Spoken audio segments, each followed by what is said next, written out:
Acompanhe agora mais um tema doutrinário do Evangelho de Jesus.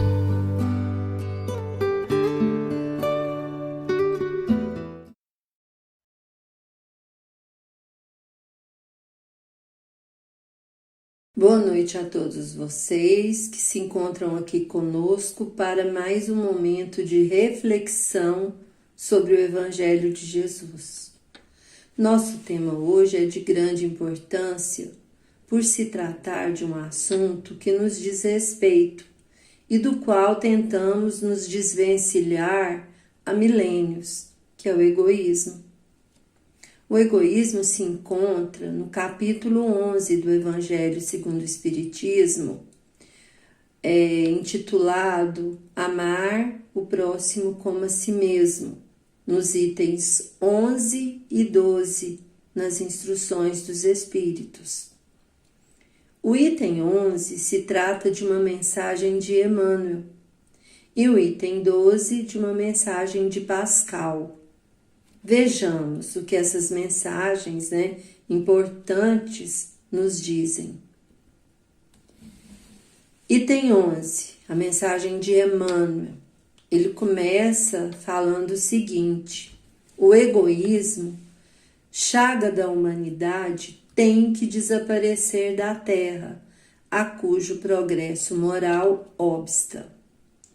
Ao Espiritismo está reservada a tarefa de fazê-la ascender na hierarquia dos mundos. O egoísmo é, pois, o alvo para o qual todos os verdadeiros crentes devem apontar suas armas, dirigir suas forças, sua coragem. Digo coragem, porque dela muito mais necessita cada um para vencer-se a si mesmo do que para vencer os outros. Então aqui o Emmanuel está falando que o egoísmo precisa desaparecer da terra, porque ele é um obstáculo ao progresso da terra. E cabe ao Espiritismo fazer com que a terra progrida na hierarquia dos mundos, porque o Espiritismo veio clarear, esclarecer os ensinamentos de Jesus, trazer mais luz ao nosso entendimento sobre o que Jesus nos ensinou, para que nós, nos transformando, consigamos fazer com que a Terra consiga subir na hierarquia dos mundos.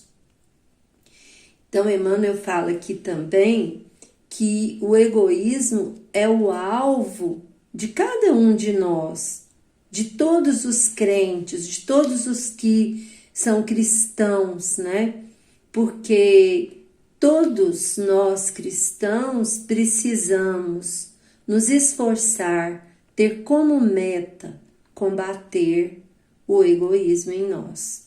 Porque uma vez combatendo o egoísmo em nós, nós estaremos combatendo o egoísmo na Terra, dentre a humanidade de uma forma geral, e assim auxiliando no progresso, não só nosso, mas da Terra também. E Emmanuel ainda frisa: coragem, é preciso coragem para poder lutar contra nós mesmos. É uma luta difícil, é uma luta árdua, é muito mais difícil vencer as nossas imperfeições, os nossos erros, do que combater os erros dos outros, É muito fácil ver o erro do outro, mas os nossos erros nós temos dificuldade tanto em ver quanto em combater os nossos erros. Então a gente precisa de coragem, de força, de empenho para combater o egoísmo em nós. É isso que Emmanuel nos convoca. Então ele continua: que cada um, portanto, empregue todos os esforços a combatê-lo em si, certo de que esse monstro devorador de todas as inteligências, esse filho do orgulho, é causador de todas as misérias do mundo terreno. É a negação da caridade, por conseguinte, o maior obstáculo à felicidade do homem. Jesus vos deu o exemplo da caridade e Pôncio Pilatos do egoísmo, pois quando primeiro o justo vai percorrer as santas estações do seu martírio, o outro lava as mãos, dizendo: que me importa? E animou-se a dizer aos judeus: este homem é justo, por que o quereis crucificar? E, entretanto, deixa que o conduzam ao suplício. Então, Emmanuel continua falando que é preciso combater o egoísmo, esse monstro, né, devorador das nossas inteligências, que é filho do orgulho, que causa as misérias aqui na Terra. Ele é a negação da caridade, ele é o contrário da caridade.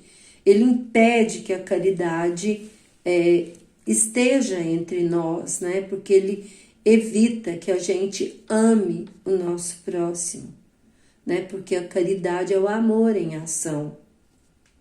Então, ele é um obstáculo à nossa evolução e, por conseguinte, à evolução do planeta. O egoísmo é um obstáculo à felicidade dos homens.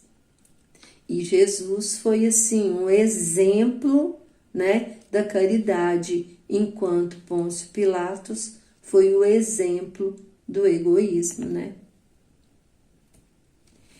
E é a esse antagonismo entre caridade e egoísmo, né, a invasão do coração humano por essa lepra, que se deve atribuir o fato do cristianismo ainda não conseguir desempenhar por completo a sua missão.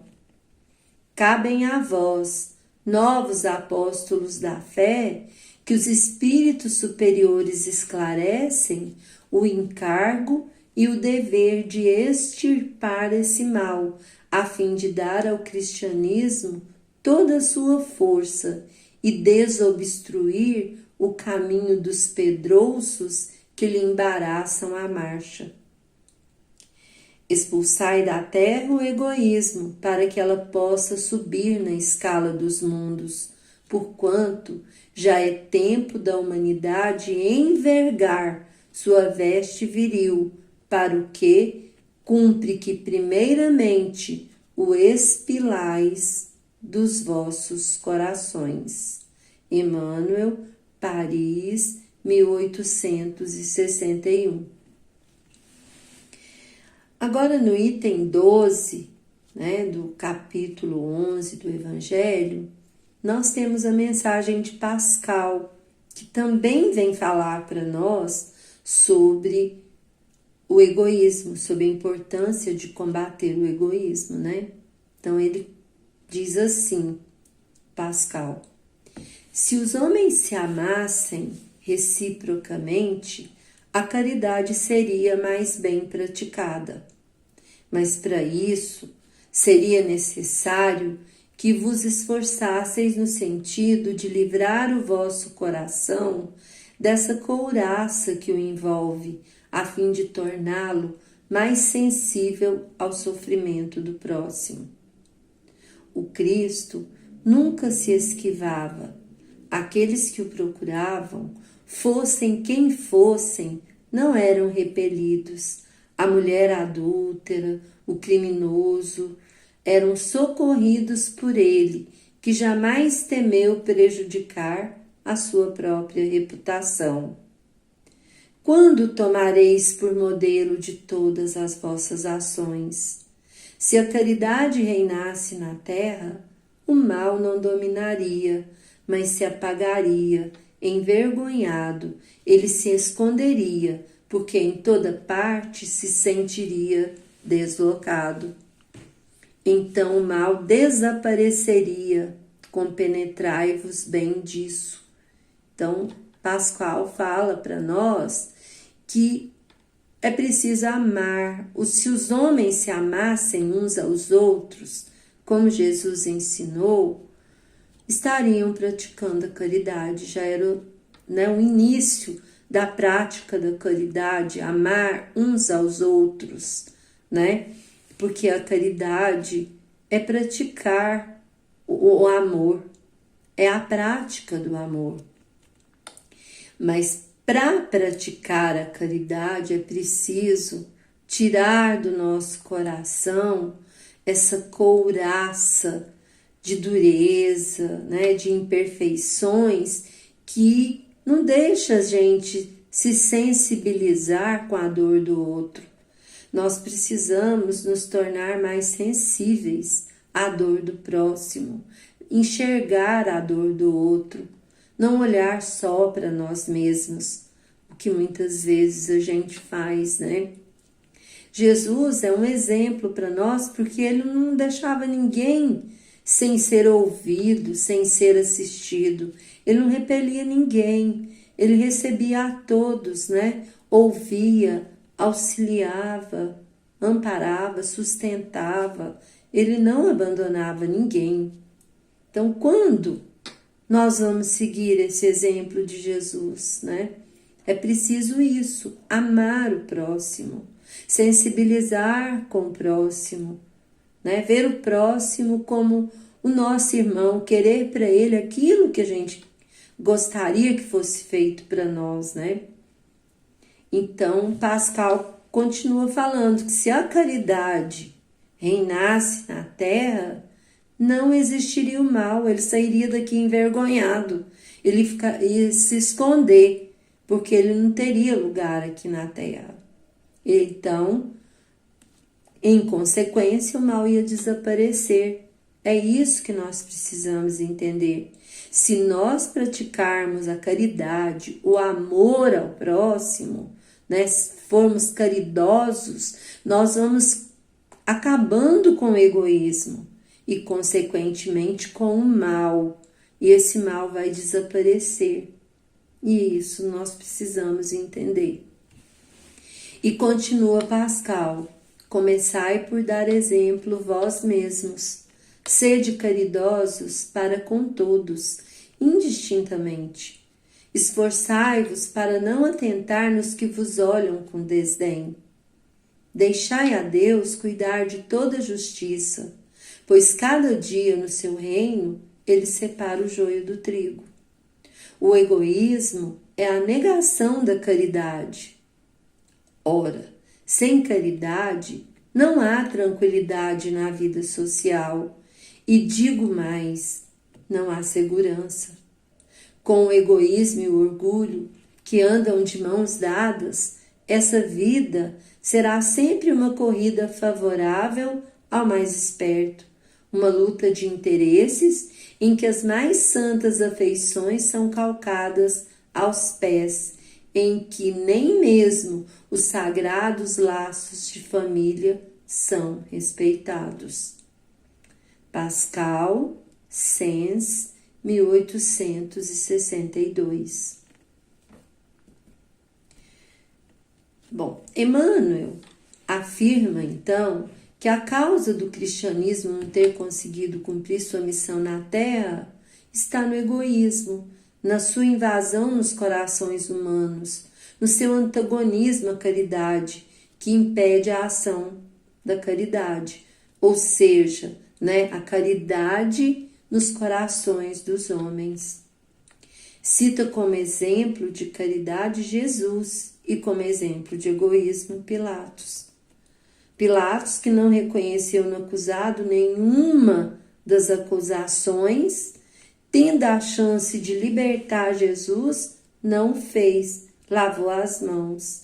Entregou Jesus à multidão, influenciada pelas autoridades religiosas de Israel, a decisão da condenação e a morte na cruz, né? Enquanto que Jesus recebia a todos, amava a todos, né? Era caridoso para com todos, misericordioso, né? Para com todos os que o procuravam, né? Então são exemplos bem distintos de egoísmo e de caridade.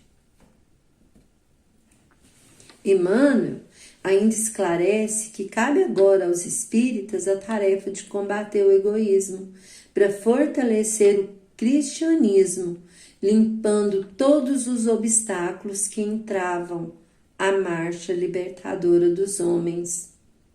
E ele diz que essa responsabilidade atual dos espíritas está nas palavras de Jesus, porque a todo aquele a quem muito foi dado, muito será pedido, e ao que muito confiaram, mais contas lhe tomarão. Lucas, capítulo 12, itens 47 e 48. Emmanuel considera o egoísmo como filho do orgulho e um monstro devorador das inteligências, porque domina o espírito, direcionando-o para o mal, para a dor e para o sofrimento. E Emmanuel diz que o egoísmo é a fonte de todas as misérias terrenas, porque leva o homem a pensar somente em si, impedindo-o de fazer crescer o amor que existe no ser espiritual.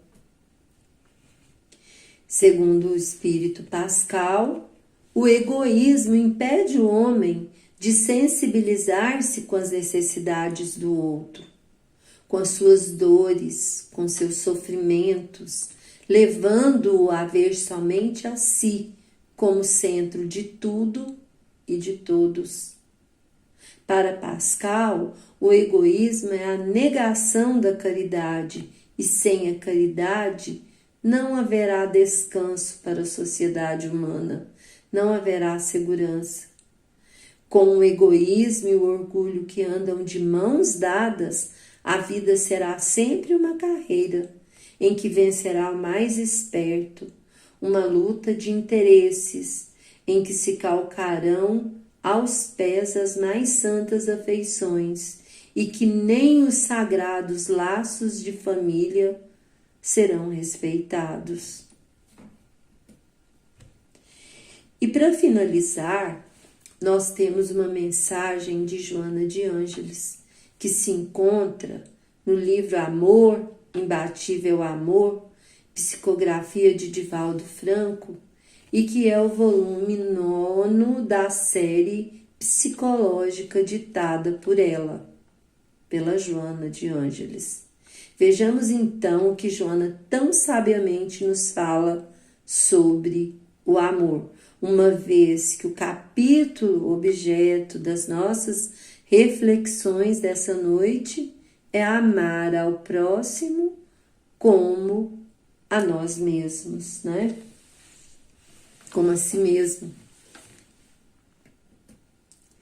Então vejamos que a Joana de Ângeles fala nessa mensagem. Quando se ama, se é livre. Quando se ama, se é saudável. Quando se ama, se rompem as couraças e os anéis que envolvem o corpo, e o espírito se movimenta, produzindo vida e renovação interior.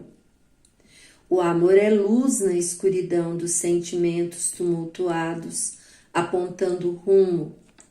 O amor é bênção que luariza as dores morais. O amor proporciona paz. O amor é estímulo permanente. Somente, portanto, através do amor é que o ser humano alcança as cumeadas da evolução, transformando as aspirações em realidades que movimentam na direção do bem geral. O amor de plenitude é, portanto, o momento culminante do ato de amar. Desse modo, através do amor, imbatível amor, o ser se espiritualiza e avança na direção do infinito, plenamente realizado, totalmente saudável, portanto, feliz. Boa noite, meus irmãos. Grata pela atenção de vocês. Que o nosso Divino Mestre possa nos iluminar para o entendimento das colocações da noite e que o Criador nos abençoe e proteja hoje e sempre.